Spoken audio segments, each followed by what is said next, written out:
is Malachi Muhammad with Voice Within, presented by the G.R.E.Y. We're here on the farm. Could you please introduce yourself and name of your program? Hello, everybody. My name is Melvin Parson. I'm the founder and director of We the People Opportunity Farm. Where are we located at? We're located in Ypsilanti, Michigan, eastern side of Washtenaw County. What inspired you to start the farm after your release? Well, I tell you, it was, let me see, I was released in 2004, and I didn't start the farm until 11 years after. Okay. How long was you incarcerated? I've been incarcerated 13 years off and on. Okay.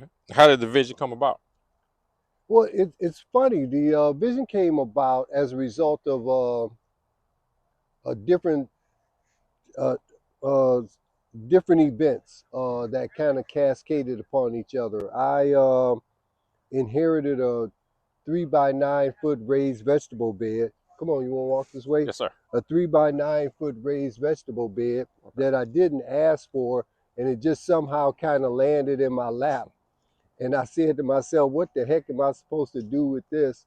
But anyway, I was given some seedlings and I put them in the ground and some stuff started growing. And I saw a documentary called Food Inc. And that changed the way I saw food. And then I would go down to the Ann Arbor Farmers Market to figure out what kale was or radish or beet because I didn't really know. Yeah. And while down there, I didn't see anybody that looked like me selling me the produce, nor did I see anybody that looked like me buying the produce. And on one of my trips down there, it was like the heavens opened up and yelled down to me and said, "Hey, Melvin, this is where I want you to sit at." Correct. And ever since then, it feels like the universe has not only provided a seat for me at the table, but also, more importantly, a voice at the table. And in some ways, I get an opportunity to set the table in small ways. So how did you come across this land here?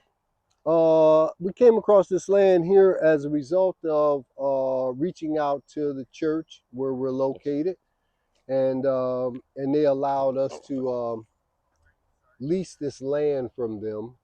So we lease the land and we pay for our water as Yeah. well. And we've been here. We've been fortunate to be here now for 7 years. And Okay. what you see around us is about a total of 1 acre of land. The first 3 years we were just at about half that size, so Yeah. maybe a half an acre. Yeah. And When I started with you, it was smaller. yeah, Yes. we were able to expand. Yes. Yeah, after you left, we were able to expand the following year, That's good. and so we grew a lot of you can see right now it's kind of barren now. The season's ending, but all of these vegetable bed rows that you see barren now were once filled with collard greens and garlic and about 300 tomato plants. Okay. How did the experience being incarcerated shape the way you approach farming and business today? Um, my experience having been incarcerated shapes the way I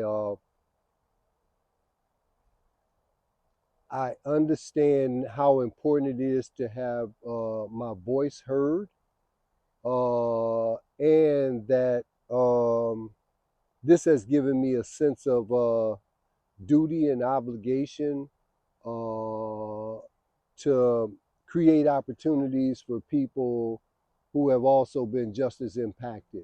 And I say that because what we've been able to do as an organization is to create a paid internship program for formerly incarcerated men and women. So every year we have a new cohort of people who've been justice impacted, and we pay them $21 an hour to be with us about 16 to 20 hours a week from April through November. And part of that's being out here at the farm, but also part of it is taking part in financial literacy courses, social emotional learning workshops, horse wellness therapy, art therapy, and a few other programs that we feel um, just gives people an opportunity to see themselves or to see their community through a different lens Okay. than they've been accustomed to. So where did the name come from? Man, where'd the name come from? I Yes. I don't know. I was trying to come up with a name, and one day I was walking back and forth in my apartment building, uh, trying to come up with a name, and the name "We the People," like "We the People," stood out to me. Correct. Because it is about we. It's never about I, as far as I'm concerned. And I wanted to create some opportunities, and so hence opportunity, and it's centered around a farm. Yes. So here we go, We the People Opportunity Farm. Okay. You brought something up about when you went out to the market and you see nobody that look like us. Mm-hmm. So we understand that white people understand the necessities of farming Mm-hmm. and what is you. Mm-hmm. So was it difficult trying to get support or ears from those that look like us that wasn't involved in this type of work? uh so this is, I gotta say, it,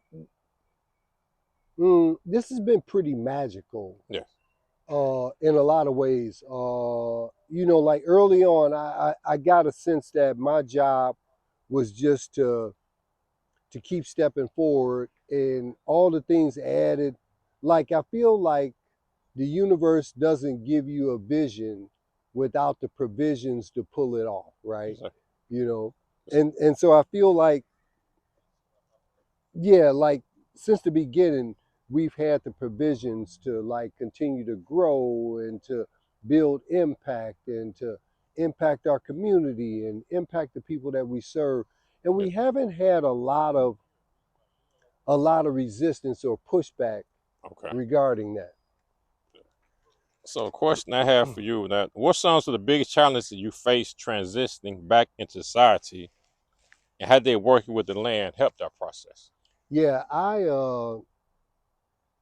faced a lot of challenges, Mhm. for me personally, Yes. trying to enter back into society, in terms of, like, not having a support system, or or or wanting to be pulled back into the lifestyle that I once lived, because I wasn't patient. Things weren't moving quick enough.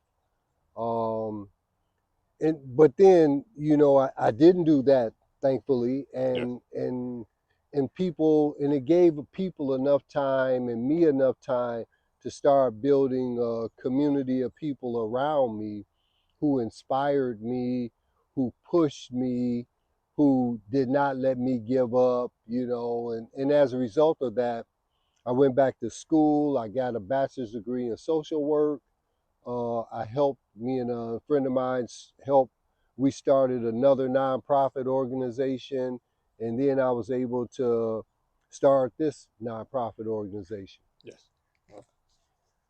Can you tell us about your farm? You say briefly what you raised, but in terms of like what all do you grow and raise, and why do you choose that focus?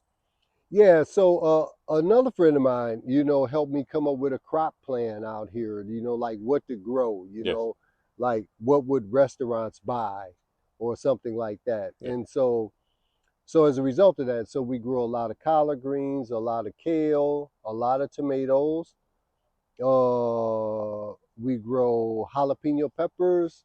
I remember though. Um, yeah, we grow carrots and turnips and a few other spinach and a few other things, but our primary crops are collard greens, kale, tomatoes, jalapeno peppers, and those wind up at. We've been lucky to be supported by restaurants who purchase our produce. Restaurants such as Zingerman's Roadhouse, Detroit Street Filling Station, Frida Beditas, Mai's, here in Ypsilanti, Bellflower, and a few other, Argus Farm Stop, and the Henry Ford. So a lot of our food winds up there. But the thing that really excites us as an organization is the fact that we give away 1/3 of what we grow back to our community at no cost to them. Yes. Like for example, last year we grew about 30,000 pounds of food, and we were able to give 10,000 pounds of that food back to the community at no cost. That's good. So that ties into your social work aspect. Yes, it does. So that goes like you're not just farming, you bring a social work to it. Instead, like you also having love and care, not just for the land, but for the people of the land. Yeah, for the people of the land, and even with our folks that come through our program every year, our formerly incarcerated people, like we are really intentional at making this farm a safe space for them, Yes. a space for them to heal, to grow, and to be treated with kindness and dignity. Yes. How does the schedule? This is like for a week on the farm for those just impacted. When they come on the farm, what's like the weekly outside of farming? What does they do? What are they required to do? Well, well, so we've got what are they required to? Well, they do a lot. They do, they plant food. They do what farming does. Like they take care of the plants. They harvest the produce, go on deliveries with our farm manager to the local restaurants. It's a schedule set up where every week a different intern goes, and so they can see where the work, the fruits of their labor, where it winds up. Like Okay. that's important. But at the beginning every year, what we do in orientation is we collectively put together a set of community guidelines about how we agree to show up here at the farm, how we agree to treat one another at the farm, and that's important. Yes, sir. So you want to go meet, walk around, meet your some of your interns? Yeah, come on. Okay. This is David right here. Dave, So we at the end of the season now. So what's the season? The dates, we're at the end of months. the season right now. We're going to slowly put this farm to rest. Okay. As you can see back there, everything is pulled out except for a little bit of Swiss chard. And you see over there in the corner how that tarp is Yes. with all the bricks on top of it. The rest of this farm will look like that. I remember doing that. That was something different. Yeah, That that's tar- something different. yes, sir. Yeah. So it's kind of bittersweet right now. Yes. And this is all we have left for now, our collard greens. We just harvested a little bit of spinach there. And we got some kale back that way. But yeah, and so it's kind of bittersweet. Every year is bittersweet to like, it's a cycle of life, right? Yeah. It's a cycle of life. So what was the first steps, or some of the first steps you took to get your farm off the ground, and what resources helped the most? Man, I just came out here one day. I had no idea what I was doing. I came out here one day with a rototiller, and this farm, you can see behind me all of that grass. Yeah. Like this space, this farm looked exactly like what's behind me. Mm. It was just grass. And I got a rototiller. I tried to make some vegetable beds, make paths for vegetable beds. And it was like the field of dreams, man. People just started showing up to help. Yeah. And I, again, I talked to a friend of mine and they told me what to order, like what kind of plants to get. So I remember ordering 12. I did a GoFundMe to get some shovels and some money to buy some seedlings. And and the seedlings were ready and they dropped them off at my place, at my apartment where I was living at the time. Luckily, I lived on the ground floor because they kept taking these trays of seedlings off and they went back and got more. I had no idea how many seedlings $1,200 would get you. I had a ton of seedlings, and I'm Yes. thinking to myself, what the heck? am I supposed to do with this? And I got them, transferred them over here. And again, it was like I made a social media post, and about 11 people showed up to help me plant the seedlings and Yeah, put them in the ground. And yeah, it's just been really magical, and things have grown from there. that's good. And we look at you mentioned them earlier about all them cars. That's the benefit. Not it's a benefit, but that's the result of the snap being canceled. That's every so the church has a food distribution program the first and second Saturday of every month. And I think they've been doing that for over 12 or 13 years now. Yeah, And so what we do on the first and second Saturday of every month, we harvest our food straight from this farm, and we stand back over there. You might be able to see some of our team members. yes. We stand back over there, and what we do is we pass out our produce to folks that are in line now receiving food from the church's um, community center. Yeah. And as you can see, this line is, man, this line is pretty long, It and was to it's the street. I had to yeah, park up there by the church. yeah, it's to the street, man. Yes, And that's just a small glimpse of the impact of what's happening in our country right now with SNAP benefits being cut off. There's already food scarcity over here in our community, and in this even more so now. yes, sir. So how do you balance the business side of farming with the personal mission or purpose behind it? Um, so we've got an incredible board of directors, and so we are very intentional about not straying away from our mission, which is to break the cycle of incarceration. And so we're very strategic and careful about who we partner with and why we are partnering with them. And every year we have like a strategic visioning session, so that we can go over these partnerships, that we can go over what we've done the year prior, so that we can tweak and make improvements, so that the following year can be an even greater impact. Okay, sounds good. You can't do it. You set the trend now. Yes. The more no farm is like. Matter of fact, you explain the difference between farming. Why you call it a farm as opposed to a garden? uh, I think the biggest difference, someone told me the biggest difference, like this is only an acre. So Yeah, you have folks that have farms, yeah, and they're like, oh, this is a garden, yeah. Because you're right? thinking animals and Yeah, yeah, yes, sir. yeah, yeah, yeah. Uh, I think the biggest difference is with farming, there's a sale component, like food is sold, Yes, whereas a garden, it's not, yes. right? That's the biggest difference I feel. Okay. I know you say one of the benefit, the greatest benefit is to see how the just impact, how they respond, and be able to teach them. But it has to feel good to know that a lot of Washington County eating your product. Yeah, Like you in the grocery stores, in the markets, to come from the path you came from right, to now in the sea life. We ain't talking about no snacks, no candy bars, no right, chips. We talking about food that's right, been also beneficial to right. everybody. Yeah, yeah. I don't even pass out candy for Halloween You and know? whatever.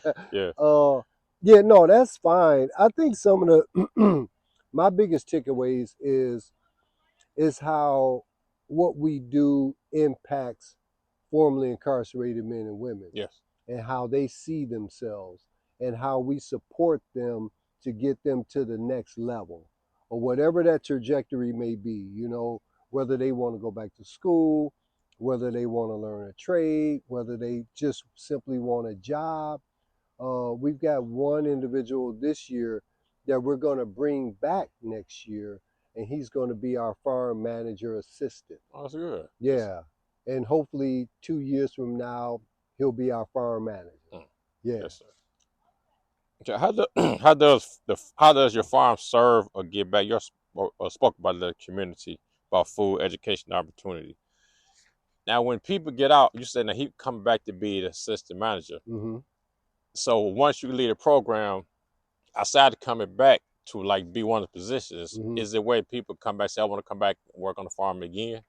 So what we try to do is we want to. So it's the short answer is no. Yes. Because what we want to do is every year we want to bring in a new cohort Correct. of formerly incarcerated men and women. But the people who have been in the program, like we stay in touch with them Yeah. the best we can. Um, we help support them. You know, someone might call and say, hey, you know what? I'm a little behind on my rent this month, you know, and so our organization will help provide financial support. Or they may say, I've got a job, but my transportation's shoddy right now. I've got X amount of dollars and there's a used car that I want to get so that I can be able to go to work. Then our organization tries to step in and provide that financial support. Or they may need a letter of recommendation, or they may need help with this or that. So we try to provide an ecosystem where we create ongoing support for our interns, where it just doesn't stop with, hey, thanks for being with us this year. We appreciate your help. Yes. See you later. Bye. Right? No, we're not like that at all. In That's fact, good. we just had our first alumni meeting where we invited folks that have been in our program 3, 4, 5 years ago to get together, and we all met at my house and we ate Yes. food and we chopped it up, and uh, and we'll continue that tradition to try to figure out what kind of community impact we can do through our alumni association. Okay. Good. So what advice you have for returning citizens who want to start a farm or their own business? Oh, what advice? I don't. So I'm an entrepreneur, I think, at heart. Yes. Because I'm a terrible employee. Like, I think I've Yes. been fired. The last 5 jobs I've had, I've been fired from. So I'm a terrible employee. But so I've got an entrepreneurial spirit. Um, I would say if you want to start your own business, you know, do your research, do a lot of research, build relationships with people. Yeah, research and relationships, and don't give up on your dream or vision. Um, but also do the things that can take care of you and support you during that process, and don't look for quick results. Yes. So what do you see your farm at and yourself? Like people say 5 years. I'm gonna throw out the window. Let's say 7 years from now. Oh, I man, so we the farm, I see our farm being 3 times the size that it is now. 7 years from now, I see, instead of 5 to 6 formerly incarcerated folks coming through our program every year, I see that tripling, you know, maybe to 15.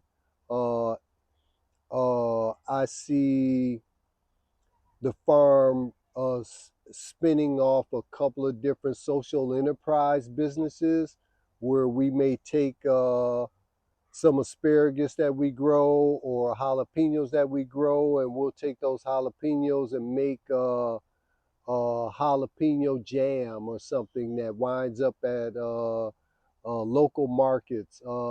This year we're actually we're working on launching our first social enterprise, but it doesn't have anything to do with food. It has everything to do with coffee. Mm, So we're getting ready to open up a coffee shop, mm. and a bake that sells coffee and baked goods, and will be employed with and ran by men who and women who have been formerly incarcerated, and that should open up. Aspirationally, we hope that it opens in March of next year, but That's good. realistically, maybe Yes. more like May or June. That's still good. Yeah, It's gonna be Ipsy or Ann Arbor. it's going to be in Ypsilanti. It's Okay. going to be inside of an iconic building in Ypsilanti that has a big cow that sits on top of the roof. Mm. That cow's been there since I 1967. met the guy that in fact he was in the county jail when I went to talk to a guy. Oh, The brother yeah. he was saying they're trying to tear it down. But Mm-hmm. that's where y'all gonna be at. That's where we'll be at. Wow. Yeah, the name of our cafe will be called Good Soil Cafe. You gotta keep it posted I with that. will. Yeah, yeah, yeah. That's good. Where you see yourself 7 years from now? Oh man, I see myself being I don't know, happy, Yeah, proud of what I've been able to accomplish with the help of a whole lot of people, of course. yeah.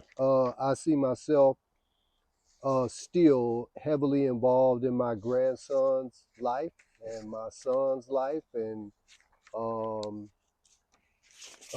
doing things that are community centered and community oriented.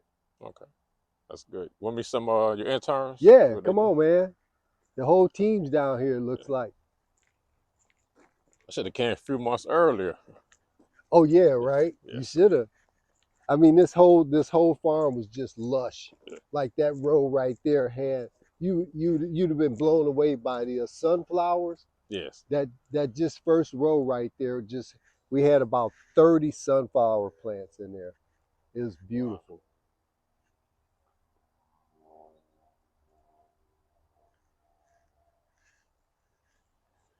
They And remember this sign. We took you a couple remember this pictures. sign We took a here? couple pictures here. Yeah. It doesn't solve the world's problems, but it goes a long way, man. Kindness and dignity. Lives here. And it lives here at We the People Opportunity Yes, sir. Farm. Yeah, that line is crazy over there. Yep. Somebody tagged our sign 3 years ago, which is fine. It makes it Yeah. feel like a true urban farm now. So you want to turn all this? You gonna dig this up eventually? No, we're going to relocate. Okay. Like this, we can't expand much more here. Yes. Uh, but so we're hoping to relocate. Um, Still here on the eastern side of the county, Yeah. where where they're planning on building a new recreation center. Oh, that's Ipsy doing big things. Ipsy's doing some things, man. Yep, and the county's doing some things. How you doing? So when your last day for this season? We're thinking our last day for this season will be November 15th. Okay. Yep. Yeah, we'll shut everything down now. And you start back up and when? We'll start back up April 1st. Okay. And so over here we've got our interns, we've got our board president, Victoria. Just she ain't want to do Yep. Victoria. We've got our operations manager, Emily. We've got our farm manager, Brian.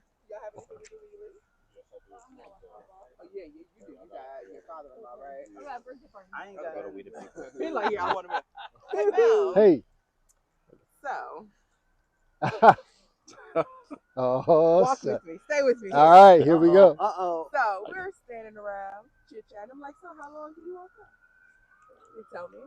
And then we also, I don't know how we got on this topic, but Cormac apparently has brought, when he's come out from the board, donut and coffee. Oh.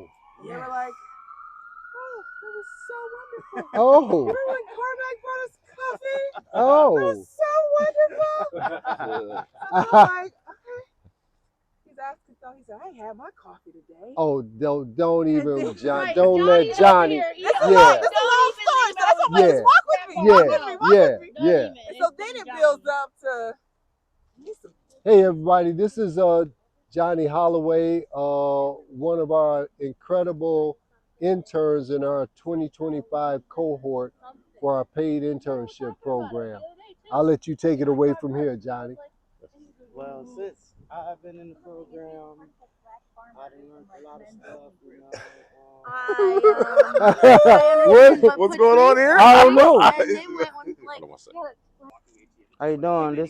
My name is Johnny Holloway, and I'm the people of the farm. I work with the people of the farm, with the community to help good deeds to the community. To help our peoples and to learn more stuff in the program. And Melvin, he gave me a job when I first met Melvin. said he had, a job for me. So now I've been here, good worker, learned a lot of stuff. The program helped me out a lot. I've been in and out of prison for like 17 years. So I'm trying to get my life back right on track. So this program helped me out a lot. So how did from what was your mindset of or thoughts on farming, and has it changed since you got on the farm? It motivate me to want to do more stuff and help people, the community, and to get better jobs. This was an offering for me to see in life that how to get jobs and how to do good deed into the community. Okay.